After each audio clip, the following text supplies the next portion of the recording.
Alright, these are your notes for section 5.9 on imaginary numbers or imaginary solutions. Now, imaginary means that they don't appear on the number line. Okay, numbers like 8, 2/3, 1.5, square roots, all of those things can be found on a number line, and those are considered real numbers.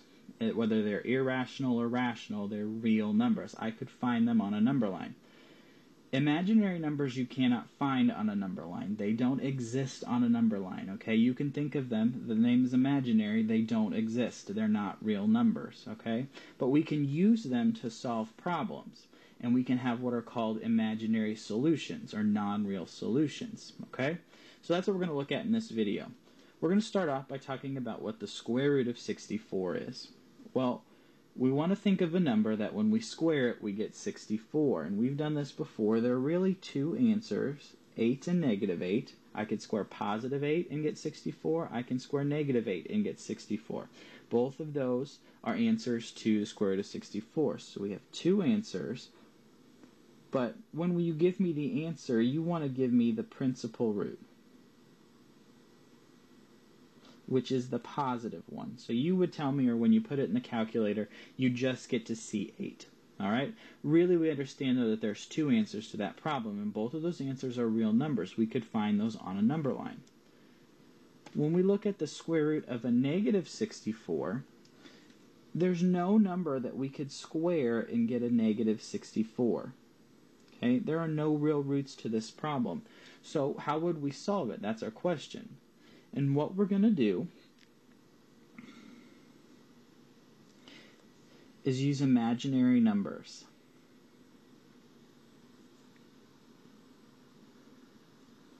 Okay? We're going to use this thing called I.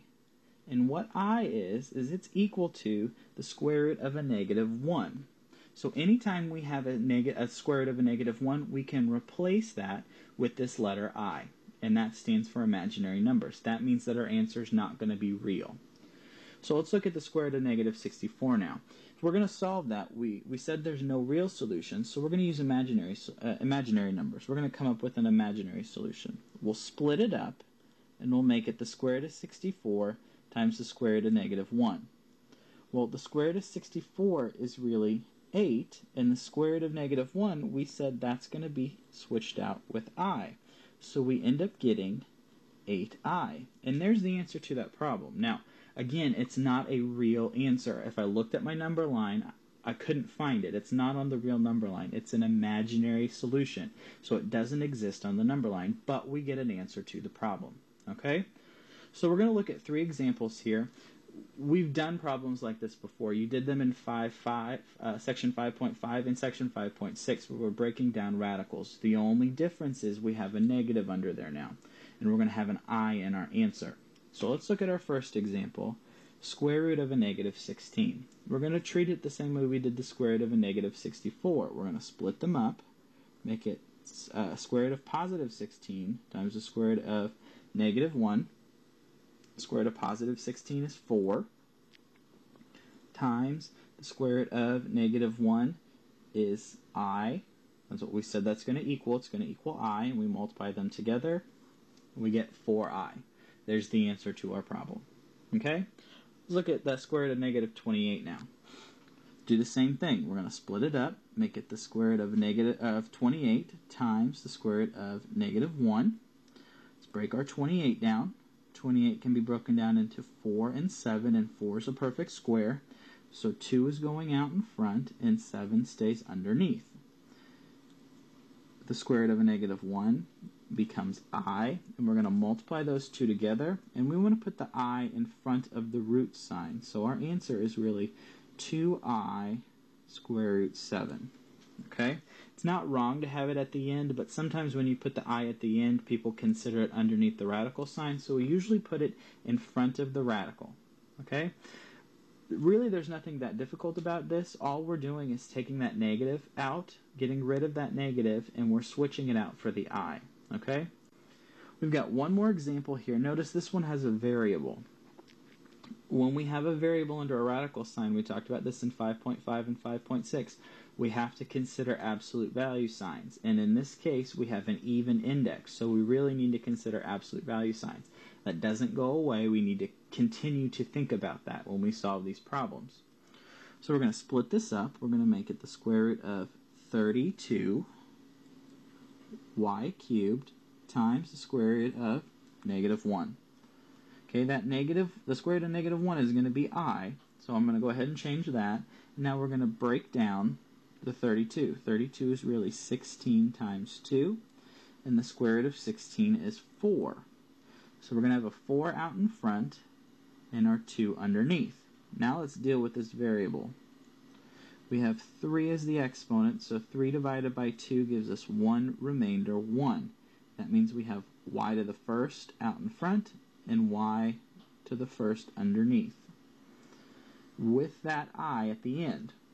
Okay, so let's rewrite this. We're going to make it 4yi square root 2y. Now we got to go back and we have to consider absolute values. We have to put absolute values on a variable if we had an even index and an odd exponent on our answer. Well, our y has an exponent of 1, and 1 is odd, so it becomes 4 absolute value y I. We do not put absolute values on the I because the I is not a variable. It stands for the square root of negative 1. So don't put absolute values on it. Times the square root of 2y. And there's the answer to our problem. So again, there's nothing that different about what we've already done except for the fact that whenever you have the square root of a negative 1, we switch it out for I. We're going to look at one more type of problem. In this one, we're going to solve an equation. And we have to solve for y here. We have 5y squared plus 20 equals 0. So our goal is to get y on one side by itself. We're going to subtract 20 to do that. So 5y squared equals negative 20. Divide both sides by 5. Y squared equals negative 20 divided by 5 is negative 4. Now to get rid of the square, we take the square root of both sides and we put a plus minus out in front. Remember, anytime we're solving an equation, a radical equation, we have to remember to put the plus minus because we want all of the answers, not just the principal answers. We want all of the possible answers. What happens now is that 2 and that radical cancel each other out, so we have y equals plus or minus the square root of negative 4. We can't leave it like that, so we're going to make it the square root of 4 times the square root of negative 1. Square root of 4 is really 2. Square root of negative 1 we said is I. So now we have plus or minus 2i. And those are the two solutions to our problem. So that's solving a radical equation, and we get complex answers for our problem here. Alright? Or imaginary answers, sorry. We'll learn about complex in the next video, but they're imaginary answers to the problem. They don't exist, we couldn't find them on a number line. But we still have two solutions to the problem. Okay? So, if you have any questions on imaginary numbers or getting imaginary solutions, I'd like you to go back and watch the video, and if you still have questions, bring them to class next time. And those are your notes on section 5.9 on imaginary numbers and imaginary solutions.